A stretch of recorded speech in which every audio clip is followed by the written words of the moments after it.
Imamil muttaqin, dan pemimpin orang-orang yang bertakwa. Dan ini pun juga pernyataan Rasulullah SAW dalam hadis, inni akhsyakum lillah wa atqakum lah.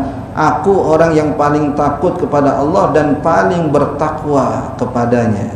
Atqakum, itu kan ayat Quran begitu. Inna akramakum indallahi atqakum. Manusia yang paling mulia di sisi Allah yang paling bertakwa, dan akulah orang yang paling bertakwa. Dulu Profesor Quraisy Shihab ketika memaparkan hadis ini, beliau menjelaskan salah satu sifat Nabi itu kan karena Rasulullah SAW syadidat tawadhu, orang yang sangat rendah hati. Kok pernyataannya begitu? Nah, ana sayyidu waladi Adam, aku pemimpin seluruh anak Adam. Adam wa man dunahu tahta liwa'i yaumil qiyamah. Adam dan yang sesudahnya nanti berada di bawah bendera aku hari kiamat. Nah, ana sayyidul khalq, ya, aku adalah pemimpin seluruh makhluk. Bagaimana tuh rendah hati tapi kok ngomongnya begitu kasar kita. Nah, kata beliau, ini konteksnya menyampaikan apa yang wajib disampaikan. Ya, karena tugas Rasul menyampaikan apa yang wajib disampaikan. Ya ayuhar Rasul, balligh ma unzila ilaik. Wahai Rasul, sampaikan apa yang Allah turunkan kepadamu. Jadi kalau Allah nyatakan kamu sebaik-baik makhluk, ya sampaikan kepada manusia supaya mereka tahu. Apalagi umatmu, ya, supaya mereka tahu nabinya seafdal-afdal nabi, ya, nabinya semulia-mulia nabi, gitu ya. Supaya bangga dengan nabinya, ya, supaya ya, kagum dengan nabinya dan mengikuti nabinya. Itu perlu, ya. Jadi kondisi tertentu Rasulullah SAW tegaskan makomnya, ya, jelaskan kedudukannya supaya umat tahu. Sayyidina Umar pernah bawa selembaran, ya. Ketika ketemu Rasulullah, apa itu di tanganmu wahai Umar? Kata Umar, ya, ini lembaran Taurat yang dihadiahkan oleh kawanku. Dia punya kawan Yahudi, hadiahin lembaran Taurat. Fahmarat, tiba-tiba wajah Nabi memerah, marah. Dia katakan wallahi, nah, lau kana Musa hayyan lama wasi'ahu illa iyattabi'ani. Ya, seandainya Musa hidup sekarang, pasti dia akan menjadi pengikut aku. Kamu udah jadi pengikut aku, masih baca kitab suci orang lain katanya. Mau jadi pengikut umat lain, nabinya aja mau jadi pengikut aku. Itu bukan makam sombong, tapi tadi untuk menyampaikan hakikat supaya Umar sadar, ya, ini Allah anugerahkan kamu sebaik-baik nabi. Bahkan sebelumnya Nabi katakan, apakah kalian membaca kitab suci umat lain wa ana baina dhahranaikum, sedangkan aku masih di tengah-tengah kalian. Ani masih hidup, ente masih udah baca kitab suci umat lain. Ya, cemburu Rasulullah SAW. Ya. Nah, ini menjelaskan hakikat, ya, menjelaskan kenyataan dan menyampaikan wahyu daripada Allah Subhanahu wa taala. Jadi enggak kontradiktif dengan kenyataan bahwa Rasulullah SAW adalah orang yang sangat rendah hati, syadidat tawadhu, ya. Nah, jadi bukan sekedar tawadhu tapi syadidat tawadhu, amat sangat tawadhu, ya. Ketika berhadapan dengan seorang Arab Badawi, ya. Ini Arab Badawi baru pertama kali berjumpa dengan Rasulullah SAW, ya. Jadi irta'ada fara'u, gemeteran dia melihat Nabi. Ada Rasulullah SAW duduk seperti biasa, ya. Maka Rasulullah mengatakan kepada Arab Badawi tadi, ya Arabi hawin alaik, ya, bahasa kita tenang, nyantai, ya. Fa innama ana ibnu imra'atin kanat ta'kulul qadid di Makkah. Saya hanya putra seorang wanita, seorang ibu yang dulu ketika di Makkah makanannya daging kering, itu makanan orang miskin, ya. Artinya saya anak orang miskin, ente enggak usah takut, ya. Ente miskin, ane juga anak orang miskin.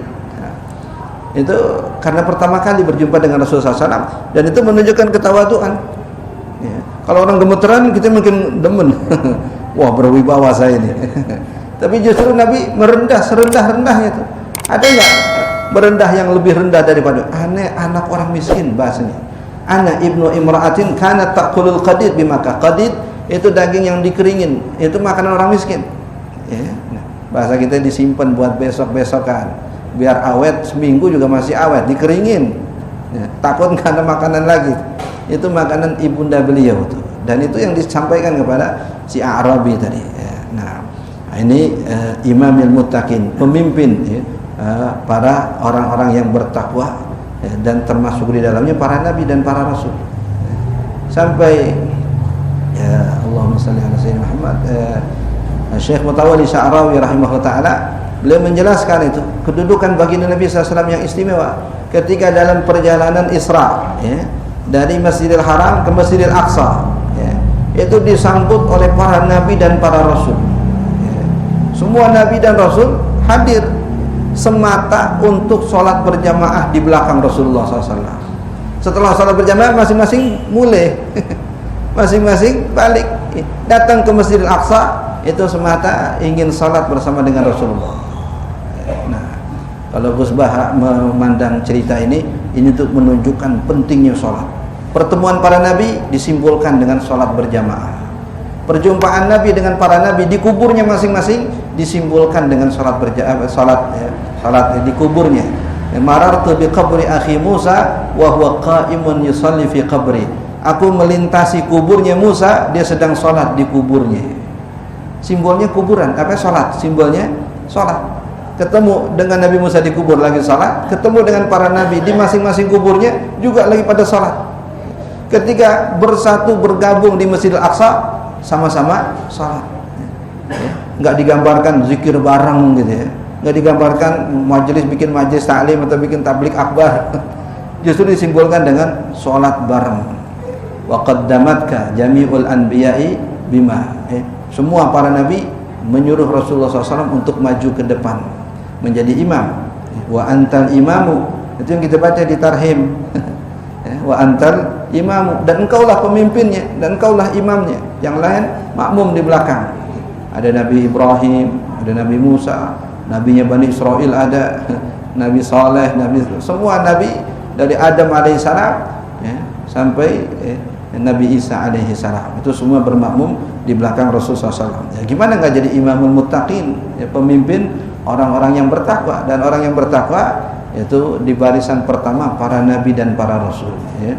Kemudian para syuhada, kemudian para salihin, kemudian para siddiqin. Nah, itu semua berada di barisan muttaqin, orang-orang yang bertakwa kepada Allah Subhanahu wa taala. Wa sayyidis sabiqina wal lahiqin, pemimpin orang-orang yang terdahulu dan pemimpin orang-orang yang datang belakangan. As-sabiq as-sabiqin, yang terdahulu dari Adam alaihissalam, wal lahiqin, yang datang sesudah Nabi. Sehebat apapun ada manusia mungkin sesudah lahirnya Rasulullah SAW, ya, sesudah masa baginda Nabi SAW, kalau ada manusia sehebat apapun tetap dia akan berada di bawah panji Rasulullah SAW. Adam wa man dunahu tahta liwa'i yaumal qiyamah. Adam dan orang-orang yang ada di bawahnya itu semua akan berada di bawah panjiku nanti di hari kiamat. Ya. Jadi para nabi dan para rasul, ya, kita yakini orang-orang yang doanya mustajab. Nah, tapi doa mereka enggak berlaku di padang mahsyar. Ya. Kedudukan mereka enggak berguna di padang mahsyar.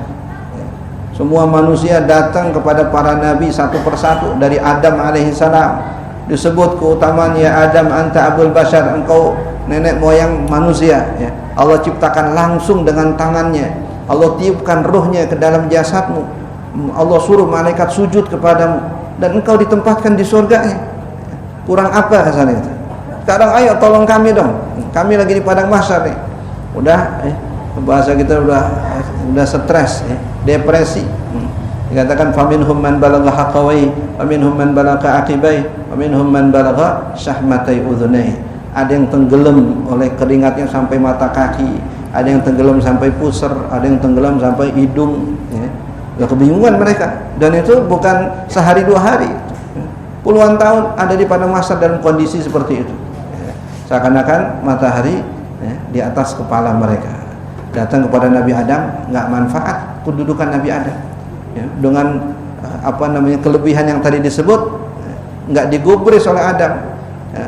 Adam fokus kepada satu hal, laqad ghadiba rabbu ghadaban lam yaghdab qablahu wala ba'dahu abada.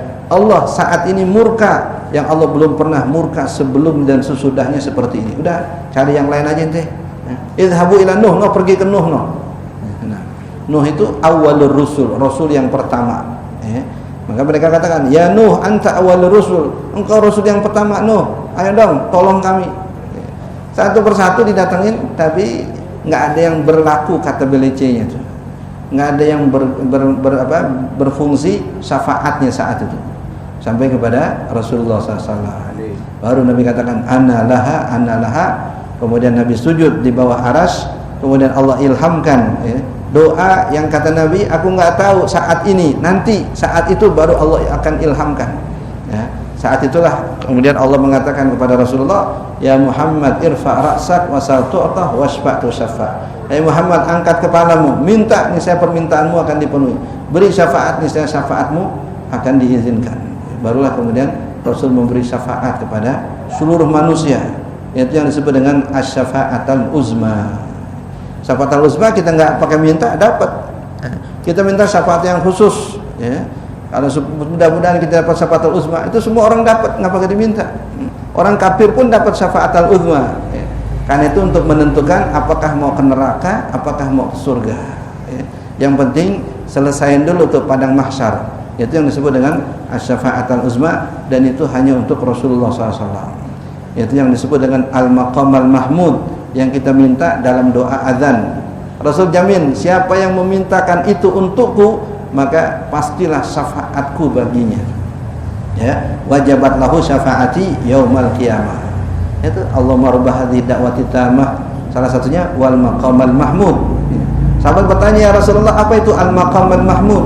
Al maqamal mahmud itu posisi ketika hanya ada satu manusia, ya. Enggak ada nabi, enggak ada rasul yang punya posisi itu kecuali satu orang, dan aku berharap akulah orang itu. Kalau harapan Nabi udah pasti, ya. Karena kita kita selalu doakan sesudah azan tadi, wal maqamal mahmud wa ba'asul maqamal mahmud alladzi wa'adtah, yang engkau telah janjikan. Nah, sehingga ini dikatakan sebagai sayyidus sabiqin wal lahiqin, ya. As-sabiqin wal lahiqin ini dalam bahasa ziarah kubur begitu, ya. Antumus sabiqun wa nahnu lahiqun, ya ahlal kubur, kalianlah yang terdahulu, yang meninggal duluan, wa nahnu lahiqun, kami yang bakal menyusul, ya. Jadi ziarah kubur ngingetin kita juga bahwa kita bakal nyusul. Allah yarhamdulillah ke Indonesia sering guyon begitu. Bisa jadi bapak-bapak duluan, saya belakangan, atau saya belakangan, bapak-bapak duluan, ya sami mawon. Beliau duluan. Nah, duluan ini namanya farad, ya. Wa ana faratukum fil haud. Farad artinya yang nungguin kita di dalam surga, nungguin, disebut dengan farad. Rasulullah nungguin kita di Telaga Kausar. Nah, wa ana faratukum, ya. Nah, wa ala alihi, ya. Wa ala alihi, dan kepada keluarga beliau. Al di sini kullu mukminin taqi, setiap orang beriman yang bertakwa kepada Allah itu masuk kategori alu Muhammad, keluarga Muhammad, ya. Nah, jadi al, ya. Nah, al, pendapat yang lain mengatakan al itu keluarga Rasulullah SAW. Itu yang tidak sempurna salawat kita kecuali kalau menyertai keluarga Nabi, ya. Jadi ketika ayat turun, innallaha wa malaikatahu yusholluna 'alan nabi, ada sahabat datang kepada Rasulullah, ya Rasulullah, ini ayat sudah turun, perintah dua hal, perintah salam, perintah salawat. Kalau salam kami tahu, assalamu alayka ya Rasulullah, tapi kalau salawat ajarin bagaimana kami berselawat kepadamu. Kata Nabi, katakan Allahumma salli ala Muhammad wa ala ali Muhammad, ya. Nah, kata ulama, itu makomnya makomul bayan, posisinya posisi menjelaskan ketika diminta, ya. Itu berarti batasan minimalis salawat. Kalau tidak ada alnya, tidak sah salawat kita, ya. Kalau tidak ada alnya, tidak sah salawat kita. Mau salawat yang disyaratkan salawat, misalkan salat tidak ada alnya, tidak sah, ya. Khutbah Jumat tidak ada alnya, tidak sah. Karena ini batasan minimal salawat, ya. Sahabat nggak kita sebut juga nggak masalah, tapi kalau al tidak disebut, nah itu bermasalah. Karena ketika Nabi menjelaskan, ya, bagaimana kami bersalawat kepadamu, Nabi sebut itu Allahumma shalli ala Muhammad wa ala ali Muhammad, ya. Kalau versi Syiah nggak pakai wa ala, ya. Nah, dua, jadi Allahumma shalli ala Muhammad wa ali Muhammad, nggak pakai ala, ya. Karena mereka menganggap bahwa Ahlul Bait itu sejajar sama Nabi. Kalau kita enggak, Nabi enggak sejajar dengan Ahlul Bait, lebih tinggi kedudukan Nabi. Sehingga kita ifradkan Allahumma salli ala Sayyidina Muhammad wa ala ali Sayyidina Muhammad. Kalau mereka enggak digabungin Allahumma salli ala Muhammad wa ali Muhammad.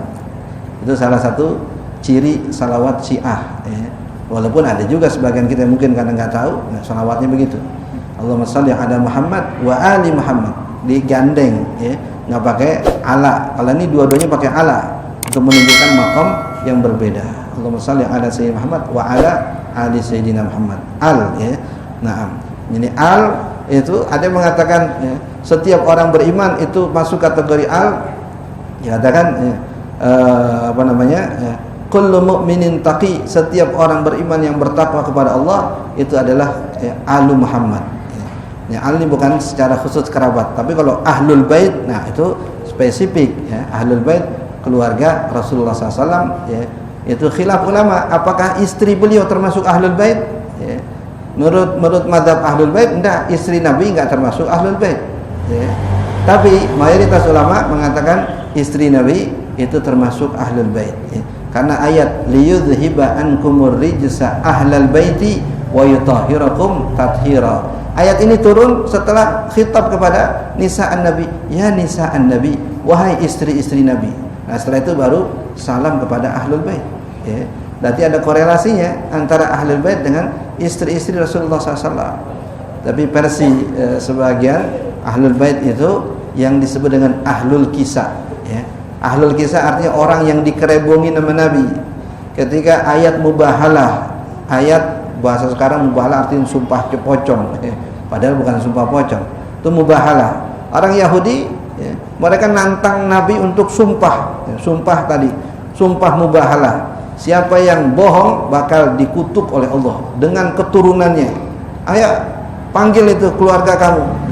Rasul kemudian penuhi ajakan mereka. Ayo summa nabtahil fanaj'al la'natallahi 'alal kadzibin. Kita mubahalah, kemudian laknat Allah kepada orang yang berdusta di antara kita.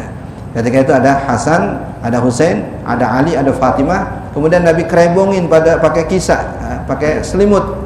Kemudian Nabi katakan, haula ahli baiti. Ini keluarga aku. Mana kalian, keluarga kalian? Yahudi enggak muncul, enggak nongol. Takut, karena mereka yakin. Mereka ini disebut kufurnya kufur inad, kufur yang balelo, kufur yang bangkeng, kufur yang angel. Mereka tahu Rasul benar, tapi mereka enggak mau ngikut, walaupun mereka tahu Rasulullah benar. Nah, ini disebut dengan al. Nah, nanti sesudahnya ashab. Apa itu kriteria sahabat-sahabat Nabi SAW.